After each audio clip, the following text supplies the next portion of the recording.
Hello student, आज हम लोग इस वीडियो में बहुत ही इम्पोर्टेंट टॉपिक पे चर्चा करने जा रहे हैं। तो टॉपिक को डिस्कस करने से पहले हम यहाँ पे कुछ इक्वेशन लिखे हैं, इस इक्वेशन को सॉल्व करते हैं। वीडियो को पॉज करके इस 4 इक्वेशनों को सॉल्व करके देखिए कि इसका रिजल्ट क्या आ रहा है। इसके बाद हम लोग आगे डिस्कस करेंगे। तो हम लोग देखने को मिलेगा कि पहला इक्वेशन में सॉल्व करते हैं तो x का वैल्यू कुछ रिजल्ट आता है, जहाँ x का वैल्यू 3 और y का वैल्यू 3 आ रहा है। यानी इक्वेशन 1 में x और y का वैल्यू एग्जिस्ट कर रहा है। इक्वेशन 2 में देख रहे हैं कि जब 2 से मल्टीप्लाई करते हैं तो पूरा x y कट रहा है। यानी कि इक्वेशन 2 में ना तो x दे रहा है और ना ही y का वैल्यू निकल रहा है। इक्वेशन 3 में हम लोग देख रहे हैं कि x और y का वैल्यू दोनों जीरो आ जा रहा है, x भी जीरो और y भी जीरो। इक्वेशन 4 का हम लोग बात करते हैं तो इक्वेशन 4 में सॉल्व करेंगे तो सॉल्व ही नहीं हो पाता है। अगर हम z को कोई कांस्टेंट अगर मान लेते हैं और फिर सॉल्व करते हैं तो यहाँ पे इनफाइनाइट वैल्यू आने की, जिसको हम लोग बोलते हैं मेनी सोल्यूशन दे रहा है। तो इस तरह के यहाँ पे हम लोग 4 टाइप के इक्वेशन देखे, चारों को सॉल्व किए तो 4 तरह का रिजल्ट आया। तो किसको किस टाइप के इक्वेशन कहते हैं और किस टाइप का सोल्यूशन कहते हैं, इन्हीं चीज़ों के बारे में आज इस वीडियो में हम लोग डिस्कस करेंगे। और यह वीडियो जो आज का है वह क्लास 12th के लिए बहुत ही इम्पॉर्टेंट है, जहां से 6 मार्क्स का क्वेश्चन पूछा जाता है और हमेशा पूछता है। इसलिए इस वीडियो को आप लोग शुरू से अंत तक देखें, समझें और कॉपी में नोट करें, क्योंकि आज का वीडियो बहुत ही इम्पॉर्टेंट है। तो हम लोग चलते हैं कि आज के इस वीडियो में किन टॉपिकों पे हम लोग डिस्कस करेंगे, थोड़ा देख लेते हैं। तो इस वीडियो में हम लोग सिस्टम ऑफ लीनियर इक्वेशन देखेंगे। क्या कि सिस्टम ऑफ लीनियर इक्वेशन क्या है। अब सिस्टम ऑफ लीनियर इक्वेशन 2 भाग में बढ़ता है, एक होमोजीनियस और दूसरा नॉन होमोजीनियस। तो होमोजीनियस पे भी चर्चा करेंगे, नॉन होमोजीनियस पे चर्चा करेंगे।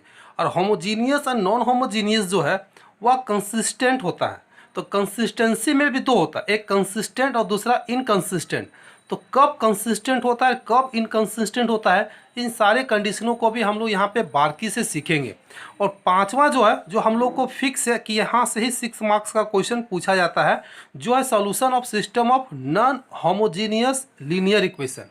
इसी को हम लोग डिटेल से इस वीडियो में पढ़ना है और इसका प्रॉब्लम को सॉल्व करना है। यानी कि पूरा टॉपिक को अगर मिला दे तो टॉपिक का नाम है तुम्हारा solution of simultaneous linear equation. इसी के बारे में आज हम लोग इस वीडियो में देखेंगे। तो चलिए हम लोग शुरू करते हैं solution of system linear equation. चलते देखते हैं। मैट्रिक्स का यह 10वां वीडियो है। इसके पहले हम मैट्रिक्स से रिलेटेड 9 वीडियो बना चुके हैं। अगर आप लोग अभी तक अगर पहले वाला वीडियो अगर नहीं देखे हो तो प्लेलिस्ट में जाके या डिस्क्रिप्शन में लिंक है, वहाँ से भी जाके बाकी वीडियो को देख सकते हो। यह मेरा मैट्रिक्स का 10वां वीडियो है। चलिए इसमें हम लोग बात करते हैं solution of simultaneous linear equation. हम लोग यहाँ पे देखिए बहुत सारा लीनियर इक्वेशन लिखे हुए, 3 लीनियर इक्वेशन लिखे हुए हैं, जिसका a11 x1, a12 x2, a13 x3 equal to b1। इसी तरह से a21 x2 है plus a22 x2 plus a23 x3 equal to b2, a31 x1 plus a32 x2 plus a33 x3 equal to b3। यानी कि जैसे अभी हम लोग को पहले लिखते थे 2x plus 3y equal to 6, इसको बोलते थे लीनियर इक्वेशन। अगर यहाँ पे और एक इक्वेशन को हम लोग जोड़ देते थे तो इसको बोलते थे पेयर ऑफ लीनियर इक्वेशन। तो जो पेयर ऑफ लीनियर इक्वेशन होता है उसी को हम लोग बोलते हैं सिस्टम ऑफ लीनियर इक्वेशन। अगर कोई लीनियर इक्वेशन अगर एक से अधिक हो, जैसे 2 हो गया, हो सकता है हम और एक जोड़ दें प्लस z, यहाँ पे z कर देंगे तो यहाँ पे कितना हो गया, 3 इक्वेशन हो गया। तो जहाँ एक से अधिक लीनियर इक्वेशन का कॉम्बिनेशन होता है उसी को हम लोग सिस्टम ऑफ लीनियर इक्वेशन कहते हैं। हो सकता है या 2 इक्वेशन हो या 3 इक्वेशन हो, एक से अधिक इक्वेशन के जो कॉम्बिनेशन होता है उसी को हम लोग बोलते हैं सिस्टम ऑफ लीनियर इक्वेशन। देखिए हम लोग यहाँ लिखिए कि लेट ये सिस्टम ऑफ 3, देखिए यहाँ पे 3 लीनियर इक्वेशन, यहाँ पे कितना लीनियर इक्वेशन है, 3 है। इन 3 अननोन, यानी कि यहाँ पे 3 भी क्या है, जो अननोन है। अननोन मतलब वेरिएबल जिसका वैल्यू हम लोग को फाइंड करना रहता है। तो यह जो सिस्टम बना, 3 इक्वेशन का एक साथ जो सिस्टम बना, इसी को बोलते हैं सिस्टम ऑफ लीनियर इक्वेशन। तो इस वीडियो में हम लोग को इसी के बारे में, यानी कि 3 या 2 इक्वेशन जो भी दिया रहेगा, 3 दिया रहेगा या 2 दिया रहेगा, इससे ज़्यादा नहीं रहता है, इसीलिए हम लोग यहाँ 3 ही लिए। इस तरह से हम लोग डॉट डॉट करके n भी ले सकते हैं, लेकिन हम लोग को इस चैप्टर में टॉपिक में 3 इक्वेशन से रिलेटेड ही काम करना है, इसलिए हम लोग 3 इक्वेशन पे ही बात करेंगे। तो आज के वीडियो में इसी सॉल्यूशन को क्या करना है, सॉल्व करना है, और यहाँ से x1 x2 x3 जो अननोन वैल्यू है यानी कि वेरिएबल, उसका वैल्यू फाइंड करना है। जो एग्जाम में यहाँ से ही एक क्वेश्चन हमेशा पूछा जाता है 6 नंबर का, यानी कि यहाँ से 6 नंबर फिक्स कर दो, जो बहुत ही आसान भी है और बहुत ही इम्पॉर्टेंट भी है। तो चलिए हम लोग इस सिस्टम के बारे में सीखते हैं बारीकी से और इसको सॉल्व करते हैं। चलते हैं। अभी जो इक्वेशन दिया है लीनियर इक्वेशन में है, इसको हम लोग मैट्रिक्स में चेंज करेंगे। तो हम लोग यहाँ से मान लेते हैं एक मैट्रिक्स बनाएंगे ए। तो एक मैट्रिक्स कैसे बनाएंगे, देखिए इस तरह से लाइन में पहला इक्वेशन है, इसको फर्स्ट रो बनाएंगे, यानी x1 x2 x3 के कोफिशिएंट को लेना है। किसको लेना है, वेरिएबल के कोफिशिएंट को लेना है, ठीक है। तो यहाँ पे पहला a11 इसका हो जाएगा a12 और x3 का कोफिशिएंट a13, फर्स्ट रो हो गया। सेकेंड इक्वेशन को लेंगे, इसको सेकेंड रो बनाएंगे, सिर्फ कोफिशिएंट को a21 यहाँ पे 22, फिर यहाँ से देखिए 23। फिर सेकेंड इक्वेशन को लेंगे तो सेकेंड रो बनाएंगे a31 a32 और a33। देखिए एक मैट्रिक्स का निर्माण हुआ। इस मैट्रिक्स को कहते हैं इज कॉल्ड कोफिशिएंट मैट्रिक्स। इस मैट्रिक्स को क्या बोलते हैं, कोफिशिएंट मैट्रिक्स। क्यों, क्योंकि यह जो मैट्रिक्स का निर्माण हुआ सारा वेरिएबल के कोफिशिएंट से हम लोग बनाते हैं, इसलिए इसको बोलते हैं कोफिशिएंट मैट्रिक्स। और मैट्रिक्स बनाएंगे हम लोग एक्स मैट्रिक्स। एक्स मैट्रिक्स कैसे बनेगा, यहाँ पे वेरिएबल का यूज किसको किसको किया गया, x1 x2 x3। हो सकता है कि x y z का भी यूज हो, तो यहाँ पे हम लोग लिखेंगे x1 x2 x3। इसको हम लोग बोलते हैं वेरिएबल मैट्रिक्स, क्योंकि यहाँ पे वेरिएबल का यूज किया गया है। और एक तीसरा मैट्रिक्स का हम लोग निर्माण करते हैं बी, यह होता है कॉन्स्टेंट मैट्रिक्स। RHS में देखिए, RHS में कुछ वैल्यू दिया हुआ है b1 b2 b3। तो b1 b2 b3 का एक मैट्रिक्स बनाते हैं इस तरह से, b1 b2 और b3 एक मैट्रिक्स बना। इसको हम लोग कॉलम मैट्रिक्स भी कर सकते हैं या कांस्टेंट मैट्रिक्स भी कहा जाता है। इसमें सबसे ज़्यादा रोल होता है ए का, जो कहलाता है कोफिशिएंट मैट्रिक्स। हम लोग यहाँ पे देखिए क्या एक मैट्रिक्स का निर्माण किए, एक्स का भी निर्माण किए, बी का निर्माण किए, यानी इस जो लीनियर ऑफ सिस्टम दिया हुआ है, सिस्टम ऑफ लीनियर इक्वेशन, यहाँ से 3 मैट्रिक्स का निर्माण करना है ए एक्स बी। अब जब तीनों मैट्रिक्स को, ठीक है, हम मैट्रिक्स फॉर्म में अगर लिखते हैं इस तरह से ए एक्स इक्वल टू बी, किस तरह से ए एक्स इक्वल टू बी, और इसको हम अब बैठा देते हैं। ए का वैल्यू ध्यान देना है कितना है, a11 a12 a13 a21 a22 a23। ए का वैल्यू बैठा रहे हैं a31 a32 a33। देखिए ए का वैल्यू बैठा दिए। फिर यहाँ से हम लोग एक्स का वैल्यू बैठाएंगे। एक्स का वैल्यू क्या है, x1 x2 x3। RHS B का वैल्यू कितना है, b1 b2 b3। अब इस इक्वेशन को अगर हम सॉल्व करेंगे मल्टीप्लाई करके, तो यही मेरा आएगा इक्वेशन 1। अभी जो हम लोग सिस्टम ऑफ लीनियर इक्वेशन लिखे ना, इसी इक्वेशन का फॉर्म हो गया ए।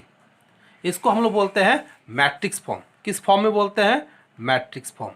तो हम लोग को जो यहाँ सोल्यूशन निकालना है लीनियर इक्वेशन का, वह मैट्रिक्स मेथड से निकालना है, यानी कि इसी मेथड से निकालना है कि जो लीनियर इक्वेशन अभी है उस इक्वेशन को क्या करना है, मैट्रिक्स में कन्वर्ट करना है। तो देखिए हम लोग मैट्रिक्स में कन्वर्ट कर दिए। अब यहाँ से हम लोग को आगे काम शुरू होता है कि हम लोग को अब क्या करना है। सबसे पहले तो हम लोग को लीनियर दिया है, 3 मैट्रिक्स बनाना है, ए बनाना है, एक्स बनाना है, बी बनाना है। फिर उसको हम लोग मैट्रिक्स फॉर्म में लिखेंगे ए एक्स इक्वल टू बी, सबको वैल्यू बैठा देंगे तो एक मैट्रिक्स तैयार होगा। अब इस मैट्रिक्स के आगे हम लोग को काम करना है। चलिए हम लोग ए एक्स इक्वल टू बी यानी कि मैट्रिक्स के फॉर्म में कन्वर्ट कर लिए। अब यहाँ से बी पे हम लोग कुछ काम करेंगे। पहला केस 1, जब बी का वैल्यू 0 मैट्रिक्स हो। 0 मैट्रिक्स कहने का मतलब जब बी का मैट्रिक्स 0 0 हो, इस तरह से, देन जो सिस्टम ऑफ लीनियर इक्वेशन हम लोग देखे थे यहाँ पे, इसको हम लोग मान लेते हैं इक्वेशन 1, जिसको बोलते हैं सिस्टम ऑफ लीनियर इक्वेशन। तो उस सिस्टम ऑफ लीनियर इक्वेशन को देन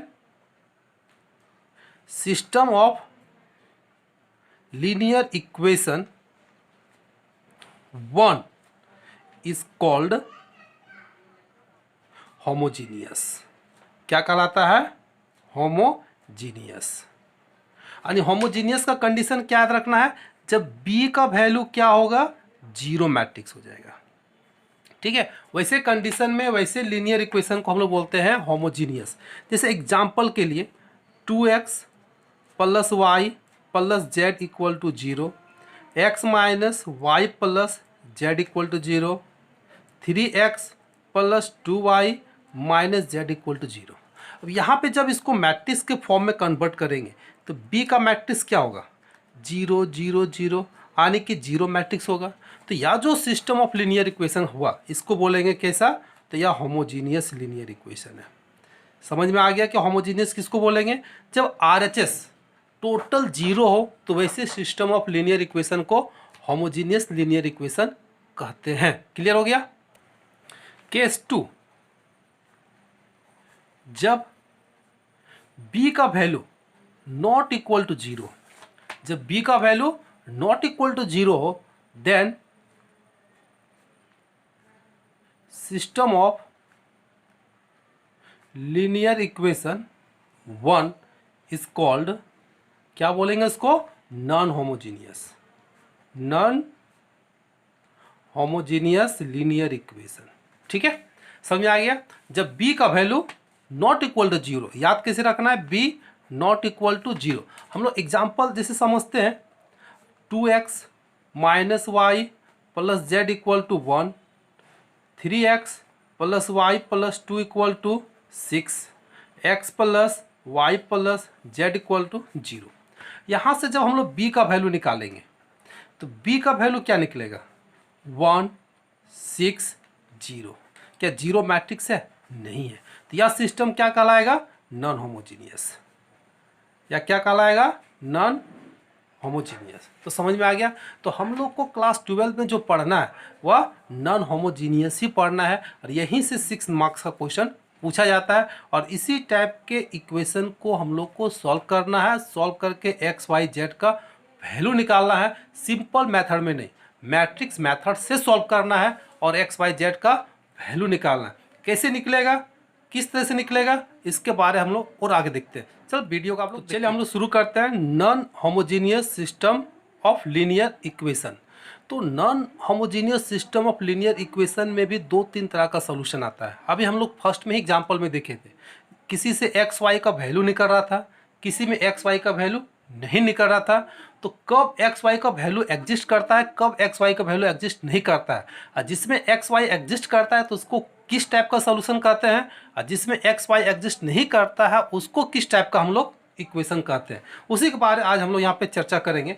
तो हम लोग यहाँ पे बात करेंगे कंडीशन ऑफ कंसिस्टेंसी, जो बहुत ही इंपॉर्टेंट रखता है ऑब्जेक्टिव के लिए और लॉन्ग क्वेश्चन के लिए भी। कंडीशन ऑफ कंसिस्टेंसी हम लोग अगर यहाँ पे लिखे थे, इक्वेशन लाए थे मैट्रिक्स फॉर्म में, सबसे पहला काम हम लोग को क्या करना था कि किसी भी सिस्टम ऑफ लीनियर इक्वेशन को मैट्रिक्स फॉर्म में कन्वर्ट करना। और मैट्रिक्स फॉर्म में किस फॉर्म में होता था? ax इक्वल टू b, जिसको हम लोग बोलते हैं सिस्टम ऑफ लीनियर इक्वेशन, या भी सिस्टम ऑफ लीनियर इक्वेशन, लेकिन किस फॉर्म में है? तो ये मैट्रिक्स फॉर्म में है। तो हम लोग को मैट्रिक्स फॉर्म में लाने के बाद हम लोग को सारा काम करना है। तो यहाँ से हम लोग को देखना है कि यह जो सिस्टम ऑफ लीनियर इक्वेशन है ये 2 तरह का हो सकता है। वह डिपेंड करता है किस पे? मैट्रिक्स ए पे। तुम लोग को हम पहले भी बताए थे कि मैट्रिक्स ए जो होता है उसका बहुत बड़ा रोल होता है। ये देखिए मैट्रिक्स ए है, जिसको हम लोग क्या बोलते थे? Coefficient matrix. अब यहाँ पे हम लोग जो काम करेंगे या कोएफिशिएंट मैट्रिक्स पे काम करेंगे, यानी ए मैट्रिक्स का हम लोग डिटरमिनेंट निकालेंगे। अगर determinant not equal to zero आ गया, जब नॉट इक्वल टू जीरो आता है तो हम लोग क्या बोलते थे इसको? Non singular, non singular matrix. यानी कि जब ए नॉन सिंगुलर मैट्रिक्स हो तब हम लोग बोलते हैं कि सिस्टम क्या है? कंसिस्टेंट हो जाएगा। सिस्टम क्या कहलाएगा? कंसिस्टेंट कहलाएगा। कंसिस्टेंट याद हो गया? जब A X equal to B system of linear equation में ए मैट्रिक्स का डिटरमिनेंट अगर नॉट इक्वल टू जीरो आता है, यानी कि वह मैट्रिक्स अगर नॉन सिंगुलर है, तो वैसे सिस्टम को, इस सिस्टम को हम लोग बोलेंगे कि कंसिस्टेंट है। यानी कंसिस्टेंट है इसका मतलब क्या होगा, सॉल्यूशन आएगा, यानी कि इसमें यूनिक सॉल्यूशन देगा। कैसा सॉल्यूशन देगा, यूनिक सॉल्यूशन देगा, यानी कि इसमें एक्स वाई का वैल्यू निकलेगा। तो कहाँ से निकालते हैं एक्स वाई का वैल्यू, तो हम लोग निकालेंगे इसको x equal to A inverse B, इस फार्मूला से। इस फार्मूला से हम लोग यहाँ करेंगे एक्स वाई, एक्स का वैल्यू, वाई का वैल्यू और जेड का वैल्यू निकल जाएगा, यानी कि सिंगल एक यूनिक सॉल्यूशन देगा। एक बात क्लियर हो गया। सेकंड कंडीशन में हम लोग जब आएंगे, अगर डिटर्मिनेंट का वैल्यू जीरो आ जाए, अगर नॉट इक्वल टू जीरो तो कंसिस्टेंट होगा, कंसिस्टेंट होगा तो यूनिक सॉल्यूशन देगा। और यूनिक सॉल्यूशन हम लोग कहाँ से निकालते हैं, X equal to A inverse B से। यहाँ से सॉल्व करेंगे तो एक्स वाई जेड का वैल्यू यूनिक सॉल्यूशन आएगा, ठीक है। अब सेकंड कंडीशन में जब डिटर्मिनेंट ए का वैल्यू जीरो आ जाए, यानी कि इसको हम लोग बोलते हैं सिंगुलर। जब मैट्रिक्स क्या हो, सिंगुलर मैट्रिक्स हो, तो यहाँ पे दो कंडीशन क्रिएट होता है। कितना कंडीशन क्रिएट होता है, दो कंडीशन। वह दो कंडीशन क्या है, फिर हम लोग यहाँ पे चेक करेंगे। अगर डिटर्मिनेंट ए अगर जीरो आ गया तो यहाँ पे दो कंडीशन होता है। फिर हम लोग एडजॉइंट ए को बी से गुना करेंगे, अगर बी का वैल्यू जीरो आता है, ठीक है। अगर बी का वैल्यू अगर गुना करेंगे, क्योंकि डिटर्मिनेंट ए अगर जीरो आ गया तो सॉल्यूशन कंसिस्टेंट भी हो सकता है और इनकंसिस्टेंट भी हो सकता है। यहाँ पे कंफ्यूजन पैदा हो गया। जब डिटर्मिनेंट ए का value not equal to zero तो बात क्लियर है कि सिस्टम कंसिस्टेंट होगा, लेकिन जब जीरो आता है तो यहाँ पे कंफ्यूजन पैदा होता है कि सिस्टम जो होगा कंसिस्टेंट भी हो सकता है और इनकंसिस्टेंट हो सकता है। अब उसको चेक करने के लिए हमको आगे भी काम करना होगा। तो एडजॉइंट ए को बी से गुना करेंगे, अगर जीरो आ गया तो सिस्टम तुम्हारा कंसिस्टेंट हो जाएगा। सिस्टम क्या होगा, कंसिस्टेंट होगा। और जब कंसिस्टेंट हो जाता है तो सॉल्यूशन देता है किसी न किसी तरह का। तो यहाँ कैसा सॉल्यूशन देगा, तो इनफाइनाइट सॉल्यूशन देगा, इनफाइनाइट सॉल्यूशन देगा, जिसको हम लोग मैनी सॉल्यूशन भी कहते हैं। क्लियर हो गया। यानी जब जीरो आ जाएगा तो कंसिस्टेंट होगा, कंसिस्टेंट होगा तो इनफाइनाइट सॉल्यूशन देगा। अब हम लोग बात करेंगे यहाँ पे, जब एडजॉइंट निकालेंगे ए का और फिर बी को गुना करेंगे और नॉट इक्वल टू जीरो आता है, कितना आ जाएगा, नॉट इक्वल टू जीरो आ जाएगा, तो समझ जाओ सिस्टम क्या होगा, इनकंसिस्टेंट होगा। सिस्टम क्या होगा, इनकंसिस्टेंट होगा। और इनकंसिस्टेंट करने मतलब एक्स और वाई दोनों में कोई एग्जिस्ट नहीं करेगा, और ना तो एक्स वाई का वैल्यू हम लोग निकाल सकते हैं। तो यार डाटा जो चार्ट हम लोग बनाई, चार्ट से पूरी तरह से क्लियर है। हम लोग एक बार फिर समझ लेते हैं। ए एक्स इक्वल टू बी जो सिस्टम ऑफ लीनियर इक्वेशन कहलाता है। पहले जो दिया हुआ इक्वेशन को मैट्रिक्स फॉर्म में कन्वर्ट करेंगे, फिर जो ए मैट्रिक्स है, ए का डिटर्मिनेंट निकालेंगे। तो यहाँ डिटर्मिनेंट का वैल्यू दो वैल्यू आ सकता है, एक जीरो भी आ सकता है और एक नॉन जीरो भी आ सकता है। जब नॉट इक्वल टू जीरो होगा तो क्लियर है कि सिस्टम कंसिस्टेंट होगा, और कंसिस्टेंट होगा तो सॉल्यूशन यूनिक देता है, ठीक है। ऑब्जेक्टिव के लिए बहुत इंपॉर्टेंट है। तो वह सॉल्यूशन कहाँ से निकालेंगे, इस फार्मूला से, X equal to A inverse B. अभी हम लोग देखेंगे यहाँ से एक्स वाई जेड का वैल्यू यूनिक आएगा, जैसे एक्स का वैल्यू 1, वाई का वैल्यू 2, जेड का वैल्यू 3, इस तरह से, ठीक है। क्लियर हो गया। अब दूसरा कंडीशन, जब इसका डिटर्मिनेंट का वैल्यू जीरो आ जाएगा तो यहाँ पे दो क्रिएट होता है। जब जीरो आ जाएगा तो कंसिस्टेंट भी होता है और इनकंसिस्टेंट भी होता है। तो इसको क्लियर करने के लिए फिर ए का एडजॉइंट निकालेंगे, बी से गुना करेंगे, और जीरो अगर आता है तो कंसिस्टेंट होगा। अब यहाँ कंसिस्टेंट होने पे वैल्यू इनफाइनाइट देगा, कोई फिक्स वैल्यू नहीं देता है, ठीक है, जिसको हम लोग मैनी सॉल्यूशन भी कहते हैं। क्लियर हो गया। अब एडजॉइंट ए और बी को गुना करेंगे, अब नॉट इक्वल टू जीरो आ जाएगा, तब क्या होगा, इनकंसिस्टेंट हो जाएगा। और इनकंसिस्टेंट पे सॉल्यूशन नहीं होता है, एक्स वाई का वैल्यू यहाँ अस्तित्व नहीं होता है। कंसिस्टेंट का मतलब होता है अस्तित्व, और इनकंसिस्टेंट का मतलब जिसका कोई अस्तित्व नहीं है। ये बात क्लियर हो गया होगा। या जो चार्ट है बहुत ही इंपॉर्टेंट है, ठीक है। आगे हम लोग फिर बढ़ते हैं। इस वीडियो में हम लोग determinant A not equal to zero पे ही हम लोग बात करेंगे, और एग्जाम में जो क्वेश्चन पूछता है ये नॉट इक्वल टू जीरो वाला ही क्वेश्चन पूछता है। तो इसी चीज़ को हम लोग ज़्यादा ध्यान देना है और इसी पे हम लोग को मेहनत भी करना है। चलिए हम इसी पे आगे बढ़ाते हैं। जब डिटर्मिनेंट ए का नॉट इक्वल टू जीरो आ जाता है, हम लोग पहला चैप्टर में इन्वर्स मैट्रिक्स में पढ़े होंगे कि जब डिटर्मिनेंट का value not equal to zero आता है तो इन्वर्स एग्जिस्ट करेगा। तो इसका मतलब ए का इन्वर्स क्या करेगा, एग्जिस्ट करेगा। इस चीज़ को हम लोग पहले भी जानते हैं। तो जब इन्वर्स एग्जिस्ट करेगा तो हम लोग अब क्या करेंगे, एक्स का वैल्यू बैठाएंगे। कहाँ से, तो देयरफॉर देखिए हम लोग लिखे थे A X equal to B, matrix जो बनाए थे, यहाँ से हम लोग एक्स का वैल्यू निकालेंगे, यानी ए चला जाएगा उधर तो क्या हो जाएगा, ए इन्वर्स बी। ये फार्मूला को याद रखना है। तो कितना हो जाएगा, x equal to A inverse B. ये कहाँ से आता है, इस इक्वेशन से आता है। x को सॉरी ए को इधर ले जाएंगे तो इन्वर्स में कन्वर्ट हो जाएगा, तो इधर LHS में x बचेगा, तो x equal to A inverse B हो जाएगा। अब हम लोग को यहाँ से ए इन्वर्स निकालना है। अब ए इन्वर्स का फार्मूला हम लोग को पता है, A by determinant A into adjoint matrix of A. Clear है। अब यहाँ पे ए इन्वर्स निकालने के लिए डिटर्मिनेंट तो हम लोग यहाँ निकाल चुके हैं। रही बात क्या, एडजॉइंट। देखिए अब हम लोग को यहाँ पे एडजॉइंट मैट्रिक्स निकालना होगा। तो एडजॉइंट मैट्रिक्स का भी कंसेप्ट हम लोग को पता है। क्या पता है कि कोफैक्टर, ठीक है, कोफैक्टर 2 1 2 2, यानी जितना भी कोफैक्टर होता है उसका ट्रांसपोज मैट्रिक्स कोई हम लोग क्या बोलते हैं, एडजॉइंट। अब यहाँ से एडजॉइंट निकालेंगे और फिर यहाँ पे बैठा देंगे, इन्वर्स निकल जाएगा, इन्वर्स को यहाँ बैठा देंगे और बी तो पहले से निकला हुआ, गुना करेंगे, सिंप्लीफाई करेंगे तो यहाँ से एक्स वाई जेड का वैल्यू निकल जाएगा। ये एक छोटा सा प्रोसेस है और इसी प्रोसेस के माध्यम से हम लोग सिस्टम ऑफ लीनियर इक्वेशन जो नॉन होमोजीनियस है उसको हम लोग सॉल्व करते हैं। बहुत इजी है, एक क्वेश्चन को प्रैक्टिस कर लोगे बुक का सारा क्वेश्चन बन जाएगा और बहुत इजी से बनेगा।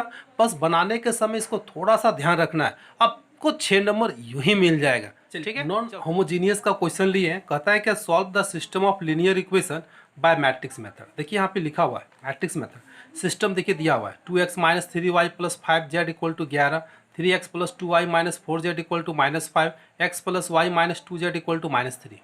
एक क्वेश्चन पूछने का यह तरीका है। देखिए यार मैट्रिक्स मेथड लिखा हुआ रहेगा तो भी और नहीं लिखा रहेगा तो भी हम लोग को मैट्रिक्स मेथड से ही बनाना, क्योंकि क्लास 12 में और दूसरा कोई मेथड नहीं है। या इसी क्वेश्चन को पूछने का दूसरा तरीका, इफ ए, देखिए यहाँ ए मैट्रिक्स दे दिया, यहाँ से जो हम लोग कोफिशिएंट मैट्रिक्स निकालेंगे वो मैट्रिक्स को ही लिखा हुआ रहता है। फाइंड ए इनवर्स, इस मैट्रिक्स से क्या निकालना है, इनवर्स निकालना है। इसके बाद कहता है कि solve the system of linear equation. देखिए वही इक्वेशन दिया हुआ है, इसी इक्वेशन को सॉल्व करना है। सॉल्व करने का मतलब एक्स वाई जेड का वैल्यू निकालना है।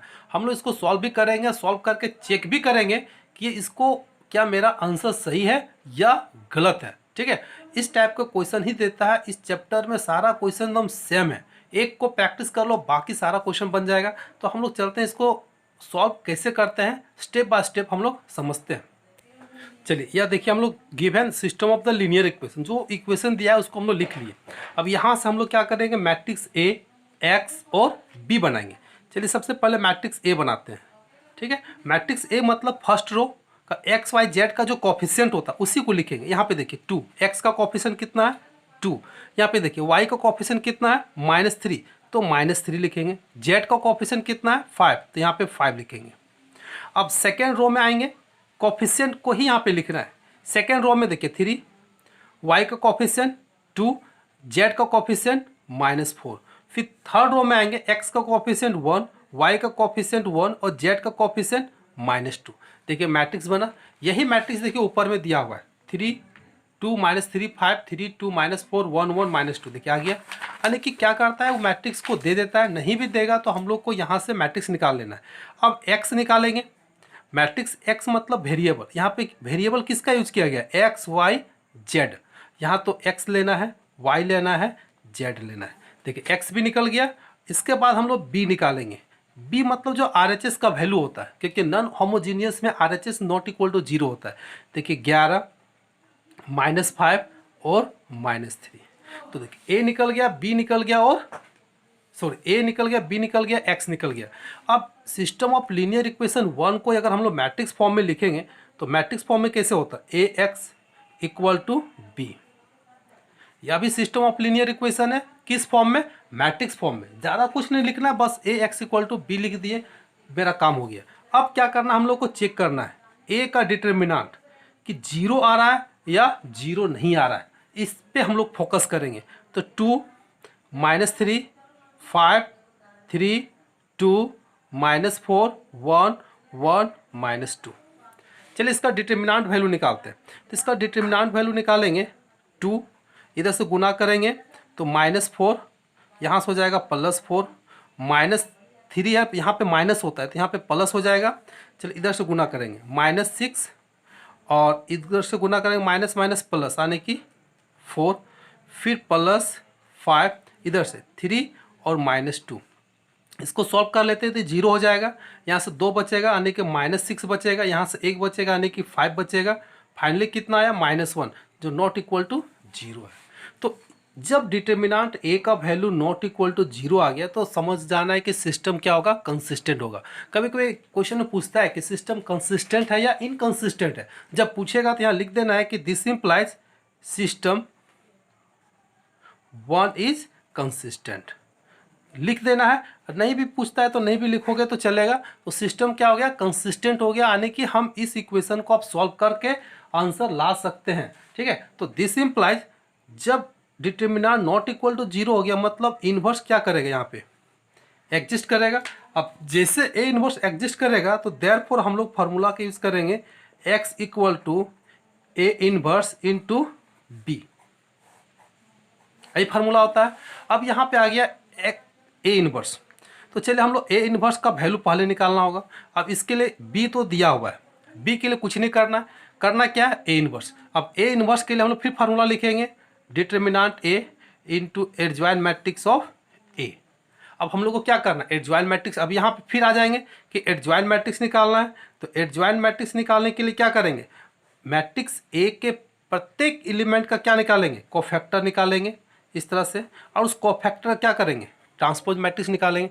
तो चलते हैं हम लोग पहले एडजॉइंट मैट्रिक्स निकालते हैं, फिर इनवर्स निकालते हैं और फिर हम लोग आगे काम करते हैं। तो चलिए हम लोग पहले एडजॉइंट, चलिए कोफैक्टर निकालते हैं। मैट्रिक्स ए है 2 -3 5 3 2 -4 1 1 -2, तो कोफैक्टर R1 का निकालेंगे तो C11 मतलब 2 का, तो 2 का कोफैक्टर कितना हो जाएगा 1 1 यानी कि यहाँ पे प्लस होगा तो 0 हो जाएगा। 1 2 यानी कि 2 और 1 3, यहाँ पे क्या होगा माइनस होगा तो -4 + 2 2 निकलेगा। 1 3 यानी कि 5 का कोफैक्टर निकालेंगे तो 3 - 2 तो 1 होगा। फिर कोफैक्टर R2 का निकालेंगे तो C21, तो 2 1 कितना 3, तो यहाँ पे क्या लिखेंगे माइनस, इधर से गुना करेंगे तो 6 यानी कि इसका निकालेंगे तो इधर से माइनस माइनस प्लस 3 दूना 6, इधर से गुना करेंगे 1 और 5 हो जाएगा तो -1 हो जाएगा। इसी तरह का C2 निकालेंगे, इसका निकालेंगे क्योंकि कोफैक्टर हम लोग बहुत बार निकाल चुके हैं। तो कोफैक्टर R1 R2 R3 सबसे मेन चीज़ होता है यहाँ पे कोफैक्टर निकालने पे बहुत सावधानी रखना है।